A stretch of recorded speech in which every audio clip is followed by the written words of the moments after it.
사랑하는 이글스필드 가족 여러분, 1월 2일 토요일 아침입니다. 오늘도 우리 주님의 영이 우리의 마음과 생각을 지키시고 또 인도하시기를 소망합니다.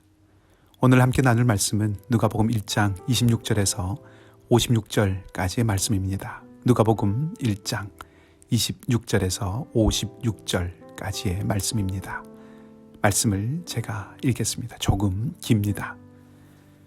여섯째 달에 천사 가브리엘이 하나님의 보내심을 받아 갈릴리 나사렛이란 동네에 가서 다윗의 자손 요셉이라 하는 사람과 약혼한 처녀에게 이르니 그 처녀의 이름은 마리아라. 그에게 들어가 이르되 은혜를 받은 자여 평안할지어다. 주께서 너와 함께 하시도다 하니 처녀가 그 말을 듣고 놀라 이런 인사가 어찌함인가 생각하매 천사가 이르되 마리아여 무서워하지 말라. 네가 하나님께 은혜를 입었느니라. 보라, 네가 잉태하여 아들을 낳으리니 그 이름을 예수라 하라. 그가 큰 자가 되고 지극히 높으신 이의 아들이라 일컬어질 것이요 주 하나님께서 그 조상 다윗의 왕위를 그에게 주시리니 영원히 야곱의 집을 왕으로 다스리실 것이며 그 나라가 무궁하리라. 마리아가 천사에게 말하되 나는 남자를 알지 못하니 어찌 이 일이 있으리이까. 천사가 대답하여 이르되 성령이 내게 임하시고 지극히 높으신 이의 능력이 나를 덮으시리니 이러므로 나실 바 거룩한 이는 하나님의 아들이라 일컬어지리라. 보라, 내 친족 엘리사벳도 늙어서 아들을 배었느니라. 본래 임신하지 못한다고 알려진 이가 이미 6달이 되었나니 대저 하나님의 모든 말씀은 능하지 못하심이 없느니라. 마리아가 이르되 주의 여종이오니 말씀대로 내게 이루어지이다 하매 천사가 떠나니라. 이때에 마리아가 빨리 산골로 가서 유대 한 동네에 이르러 사가랴의 집에 들어가 엘리사벳에게 문안하니 엘리사벳이 마리아가 문안함을 들으매 아이가 복중에서 뛰노는지라. 엘리사벳이 성령의 충만함을 받아 큰 소리로 불러 이르되 여자 중에 내가 복이 있으며 내 태중의 아이도 복이 있도다. 내 주의 어머니가 내게 나아오니 이 어찌 된 일인가. 보라, 내 문안하는 소리가 내 귀에 들릴 때에 아이가 내 복중에서 기쁨으로 뛰놀아도다. 주께서 하신 말씀이 반드시 이루어지리라고 믿은 그 여자에게 복이 있도다. 마리아가 이르되 내 영혼이 주를 찬양하며 내 마음이 하나님 내 구주를 기뻐하였으면 그의 여종의 비천함을 돌보셨습니다. 보라, 이제 오르는 만세의 날을 복이 있다 일컬으리로다. 능하신 이가 큰 일을 내게 행하셨으니 그 이름이 거룩하시며 긍휼하심이 두려워하는 자에게 대대로 이르는도다. 그의 발로 힘을 보이사 마음의 생각이 교만한 자들을 흩으셨고 권세 있는 자를 그 위에서 내리치셨으며 비천한 자를 높이셨고 줄이는 자를 좋은 곳으로 배불리셨으며 부자는 빈손으로 보내셨도다. 그 종 이스라엘을 도우사 긍휼히 여기시고 기억하시되 우리 조상에게 말씀하신 것과 같이 아브라함과 그 자손에게 영원히 하시리로다 하니라.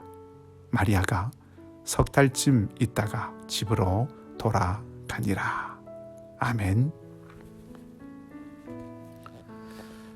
지난해 말에 예수님의 탄생을 알리는 이 가브리엘과 마리아의 만남에 대한 말씀을 나누었기에 오늘은 이 엘리사벳을 만난 마리아가 부른 마리아의 찬가, 마리아 찬송에 대해서 함께 생각해 보려고 합니다. 오늘 본문으로는 주로 46절 이하의 말씀입니다. 그 전에 잠시 말씀드릴 것이 있는데 26절 시작 부분에 대한 것입니다. 어제 본문에 이어 오늘 또 가브리엘이 등장하는데 사가랴에게 나타났던 가브리엘이 6달 지난 후에 마리아를 찾아갑니다. 이것이 시간적으로는 6개월이 지난 이야기이지만 사가랴를 떠난 후의 이야기를 아주 간단하게 기록하고 곧바로 이어서 이 마리아를 찾아온 이야기를 쓰고 있어서 어제 본문과 연속해서 읽으면 가브리엘이 참 분주하다 하는 느낌을 받게 됩니다. 가브리엘이 분주하다는 것은 하나님이 행하시는 일들이 차례차례 잘 진행되고 있다는 뜻이지요. 그런 인상을 받습니다. 마치 이 반격을 준비한 장군이 단계별로 계획을 세워두고 있다가 드디어 적절할 때가 되자 적이 미처 손을 써볼 그런 틈도 없이 완벽하게 작전을 성공시켜서 승리를 쟁취하는 듯한 그런 인상입니다. 여섯째 달에라고 하는 이 말 속에서 하나님의 손길이 우리 사는 세상 역사 한가운데서 정확하고 분명하게 움직이고 계심을 다시 한번 확인하게 되는 것이죠. 아무튼 천사를 만난 이 마리아는 자신에게 일어난 일을 믿음으로 받아들이고 곧 이어서 엘리사벳을 찾아갑니다. 마리아가 엘리사벳을 만났을 때 엘리사벳의 태중에 있는 아기가 즐거워하고 엘리사벳은 성령이 충만하여 마리아를 향해서 축복하지요. 그리고 마리아는 노래로 화답합니다. 마리아의 노래, 마리아의 찬가라고도 하는데 그 내용을 정리해 보면 좋겠습니다. 우선 마리아는 하나님을 기뻐한다고 고백을 합니다. 그 이유는 자신의 비천함을 하나님이 돌아보셨기 때문이죠. 수요일에 우리가 함께 묵상하였던 그 시편을 기억해 보신다면 시인의 고백이 마리아의 고백과 비슷하다는 것을 확인하게 됩니다. 다윗 시대 그 오랜 옛적부터 지금 마리아의 시대까지 하나님은 동일하게 높은 곳에 계시지만 낮은 곳을 살피시는 왕이십니다.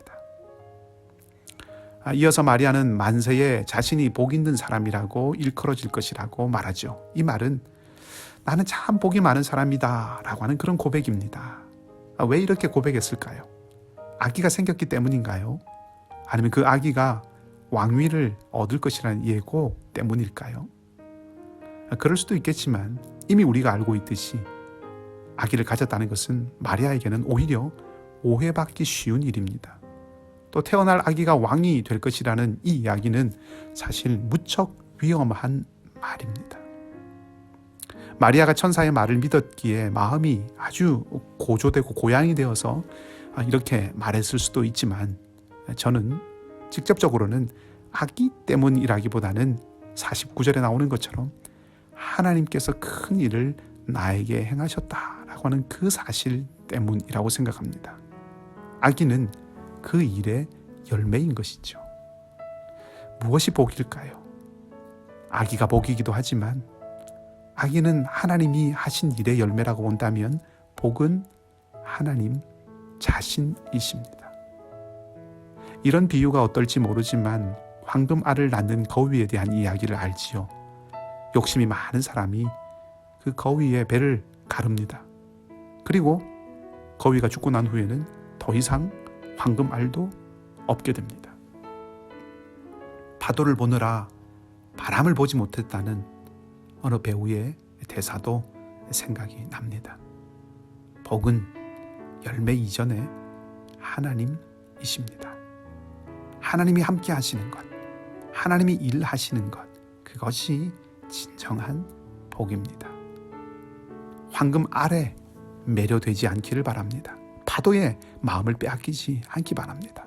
더 크고 근원이 되는 바람을 볼 수 있어야 파도도 탈 수 있는 법이듯이 모든 복의 근원이시고 만물의 주인이신 하나님을 볼 수 있는 은혜가 있기를 바랍니다.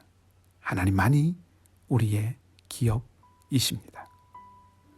계속해서 마리아는 하나님은 거룩하시고 그를 경외하는 이들에게 대대로 긍휼을 베푸시는 분이라고 말합니다. 하나님의 거룩하심은 자비를 베푸시는 것과 연결된다는 것을 생각하게 해주는 거죠. 51절 이하에 나오는 고백들도 모두 자비를 베푸시는 하나님의 모습을 보여줍니다. 그러니 하나님의 거룩하심은 자비를 베푸시는 모습 속에서 발견될 수 있는 것이죠. 하나님의 구별되시는 성품인 거룩하심은 우리 인생을 향해서 자비를 베푸시는 것으로 더 선명하게 드러난다는 것입니다. 마치 왕이 왕자의 이 빛나는 옷을 입고 권위 있는 목소리로 앉아서 호령할 때도 위험이 있지만 평범한 백성 혹은 가련한 백성들 속에서 그들을 위로하고 옷에 흙이 묻을 때 더 위대해 보이는 것 같은 이치입니다. 세상 왕들이나 고귀한 사람들은 단지 보여주기 위해서 그런 행동을 할 수도 있지만 하나님은 그 성품이 완전하신 사랑이시기에 그분은 약한 자들을 결코 외면하지 않으십니다. 허랑방탕하게 살았던 아들이 상한 모습으로 두려움을 안고 힘없이 집으로 돌아올 때 달려나가 끌어안고 울어주시는 분이십니다. 마지막으로 마리아는 하나님은 기억하시는 분이라고 고백합니다.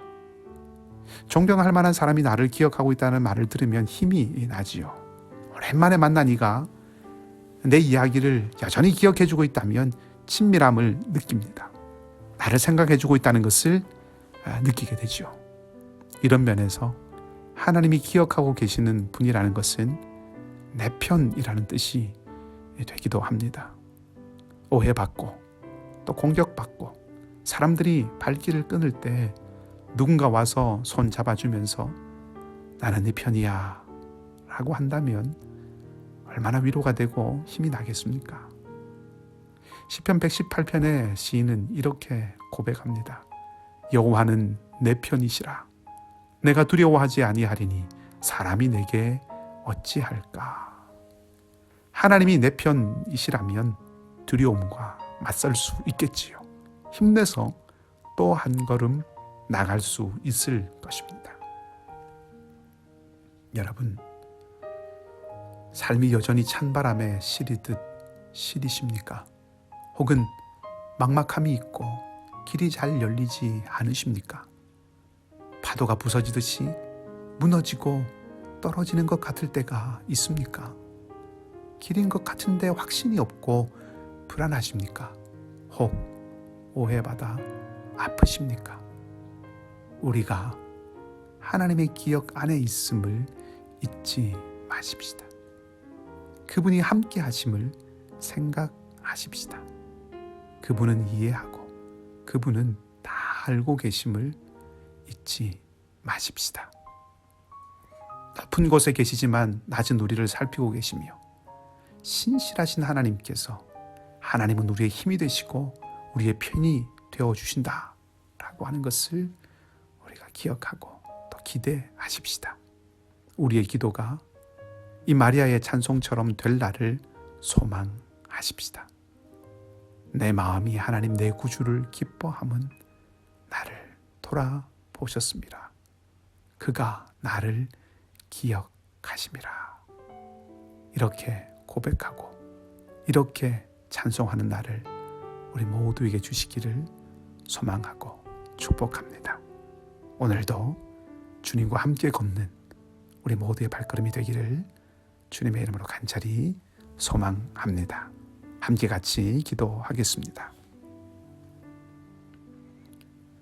작고 여린 소녀의 입에서 만세에 내가 복이 있는 사람이라고들 할 것이다 라는 고백이 나오도록 큰 일을 행하신 하나님, 아브라함의 하나님이 다윗의 하나님이시며 다윗의 하나님이 마리아의 하나님이시고 마리아의 하나님이 우리의 하나님이심을 고백합니다.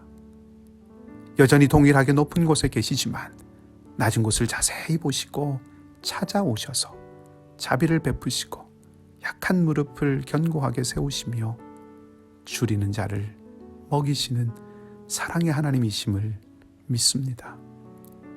우리의 신음과 아픔, 간절한 기도의 제목에 귀를 기울여 주셔서 능하신 손으로 행하여 주시옵소서.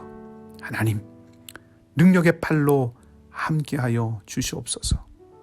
우리로 온전히 주님을 향한 믿음과 신뢰 안에 머물 수 있도록 우리의 마음과 생각을 지켜주시고 또한 붙들어 주시옵소서. 사랑하는 죄 백성들의 삶에 함께 하셔서 하늘의 지혜를 주시고 주님의 마음을 주셔서 아픔은 찬송이 되고 슬픔은 기도가 되며 기쁨은 은혜가 되게 하여 주시옵소서. 어려움 가운데 있는 모든 하나님의 백성들의 입에서 여호와가 내 편이라 고백하는 그 은혜가 있도록 성령께서 모든 자리에서 위로하시고 힘 주시옵소서. 이제 또 한 주간을 마무리합니다. 사모함 가운데 주의를 준비하게 하시고 돋는 해 아침빛 같은 놀라운 은혜로 오늘도 함께해 주시옵소서. 감사를 드리며 좋으신 우리 주님 예수 그리스도 이름으로 기도하옵나이다. 아멘. 각자 기도하시고 오늘도 믿음 가운데 걸어가는 복된 하루가 되시기를 주님의 이름으로 축복합니다.